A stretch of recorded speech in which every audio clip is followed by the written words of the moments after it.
So now in the next several chapters, we're going to look at setting up the first system for the facial animation that we're going to do in this DVD.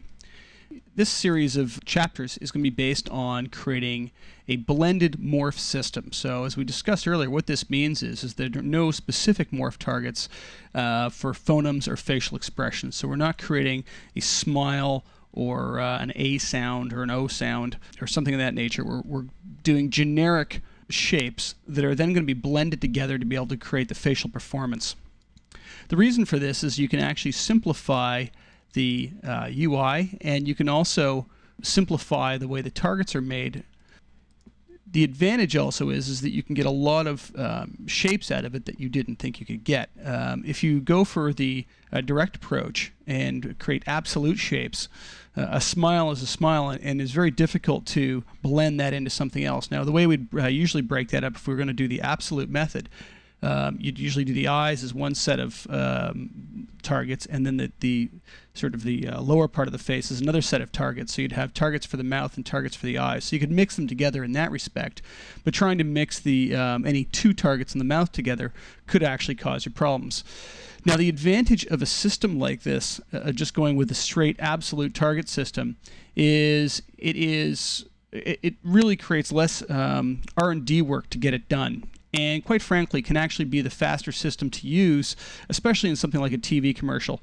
If you know the character has a limited things that they have to do and limited ranges of emotion or a limited ranges of things they need to say, then you don't have to create a lot of targets to begin with. There isn't a whole lot that's left to chance because you know exactly what you need to create. The other advantage of doing absolute targets is that basically you can hand over the model to a modeler and say, go ahead. They don't need to know anything about rigging. They don't need to know anything about how it's going to get used, and say, I need a smile, I need my phonemes, I need a frown, and can you please make these for me? And they can go ahead and make them out of the shape. You drop them into Morpher and go ahead and morph them. I'm assuming in this DVD, being at the intermediate level, that you've gone through this process and used the absolute sort of shape method, or at least explored it. Now we're going to take a look at is a system where it allows you to be able to blend together shapes. What I'm going to show you is the final product now, and by no means is this meant to be a completed version of the character. It is an interim version. It would still need more control to be able to get everything out of it, but you'll be able to see that we're going to get a lot out of it once we finish setting it up. We're using a jawbone to be able to drive the jaw. And we're using a floating UI system that allows us to be able to have an on-screen controls. This is just strictly made out of spline objects, just like the rest of the control objects in the character are created. So you have a jawbone, and then morph targets that drive the mouth shapes. And they're blended shapes. So what we have here are corners of the mouth, right and left. So we can take it up and down, out and in. And if you notice, with the use of all of them, or any mix of them, essentially you can generate all kinds of shapes that you would have to make very specific targets for. So just with 3 control objects, I can actually get quite a range of motion out of the character's mouth. And you'd end up having to generate a whole lot of targets just to get the same sort of control out of the character.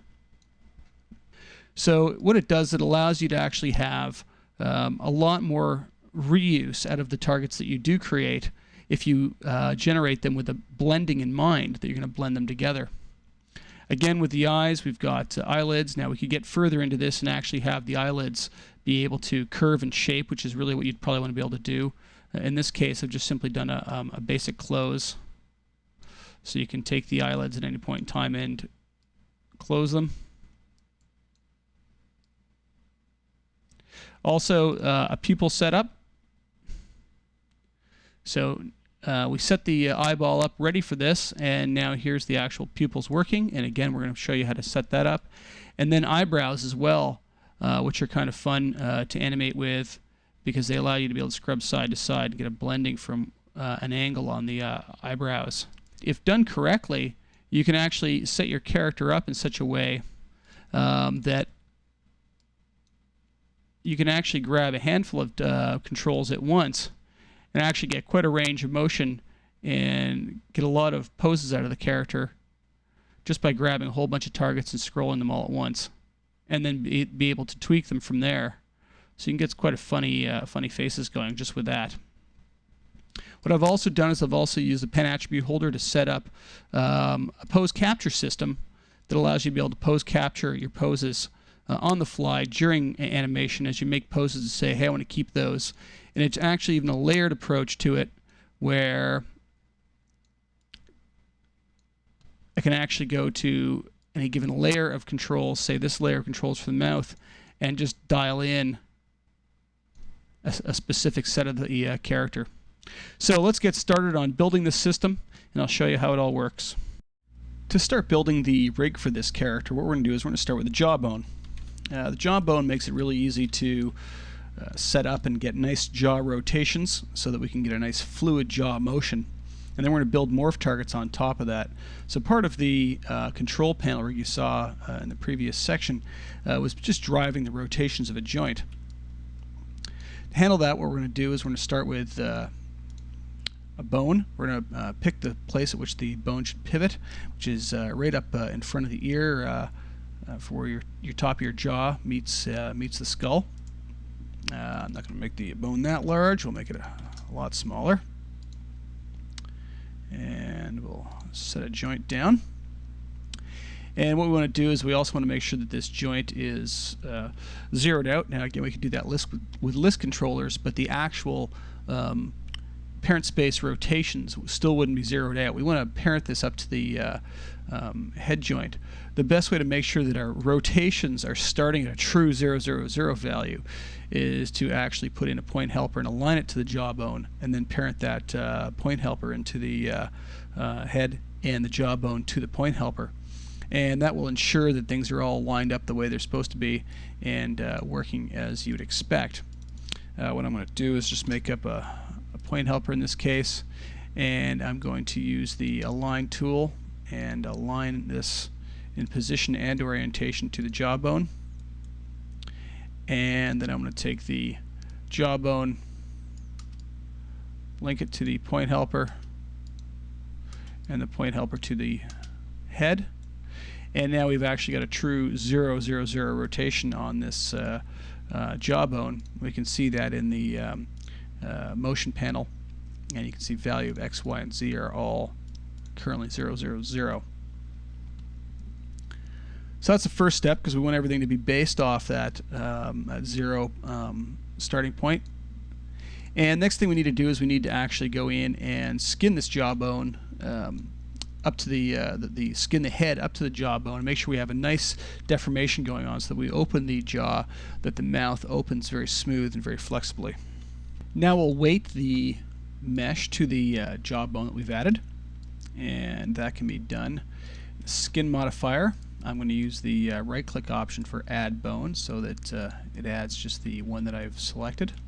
I'm going to sub object here, and we really need some animation on it first, so I'm just going to actually skip back out of sub object and animate the head rotating back so we can see the stretch happening on the neck. And I'm actually going to animate the jaw rotating down, and so that we can actually go about seeing a bit of what's happening. We can see how it's stretching the mouth open as well as how it's affecting the neck. So back in the skin modifier, what I'm going to do is I'm going to select with the jawbone selected. I'm going to select a whole bunch of the polygons, the vertices, sorry, that are in the jaw area and the mouth area, and start working out which vertices are going to get weighted directly to it. And I'm just basically going to do a hard weight to start with select vertices option turned on. I'm just going to go into the marquee selection tool, and I'm going to select an area that I'm going to work with, and I'm just going to use the absolute weighting tool and weight that up as a value of 1, and now I can stretch that up, and you can see the mess that's starting to happen essentially as it rips and tears the model. And now what we can do is we can go in and we can specifically weight some more. So I'm actually going to grab those vertices right underneath here and add them in as well. to make it all uniform.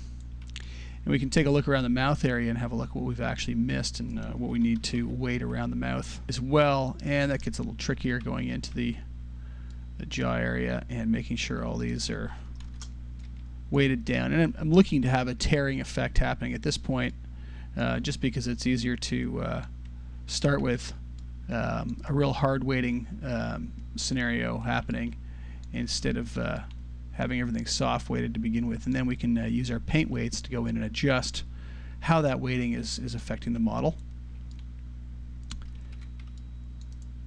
And I'm going to go in and grab whole rings and just set these up.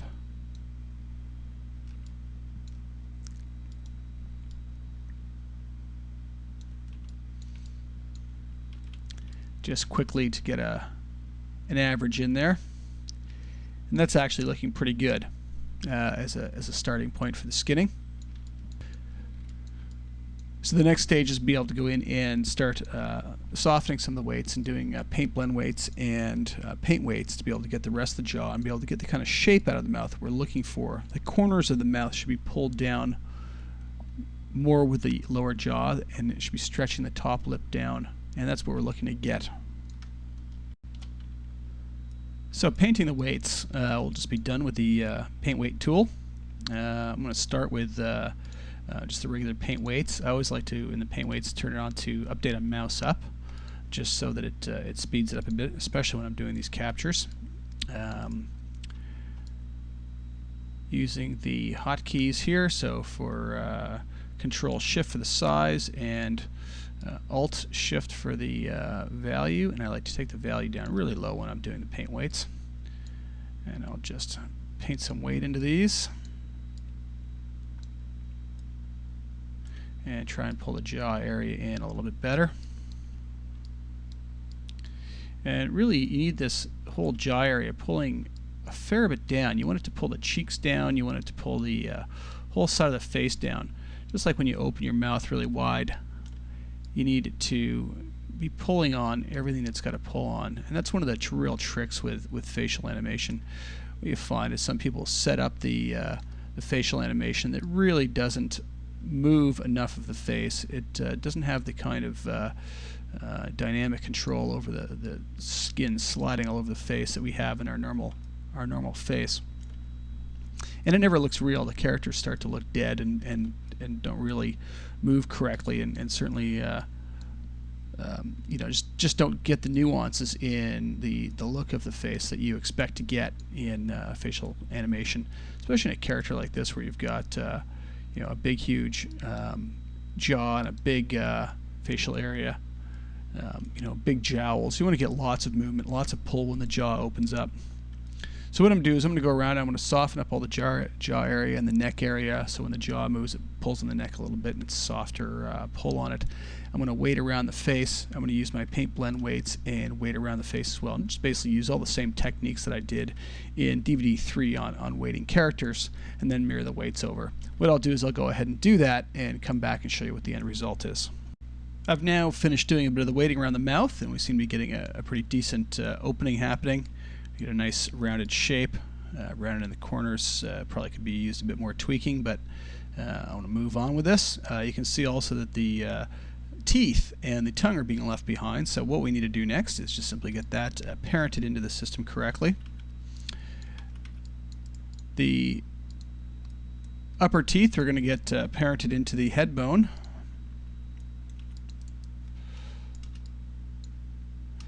And the lower teeth and the tongue will get parented into our jawbone.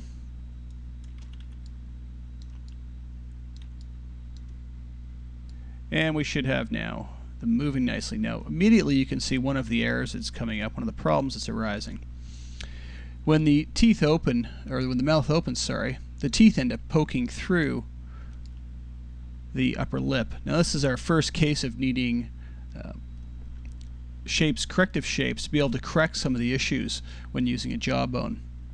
The teeth are quite close to the inside of the lip, and as the lower jaw rotates down and pulls on the upper lip, it doesn't take into account that it should be sliding over top of the surface of the teeth. So what we're going to do is we're going to create corrective shapes to be able to correct the upper lip so that it doesn't run into it. These corrective shapes are going to be needed throughout as we work with it, try and make sure that we don't get crashing of one object into another.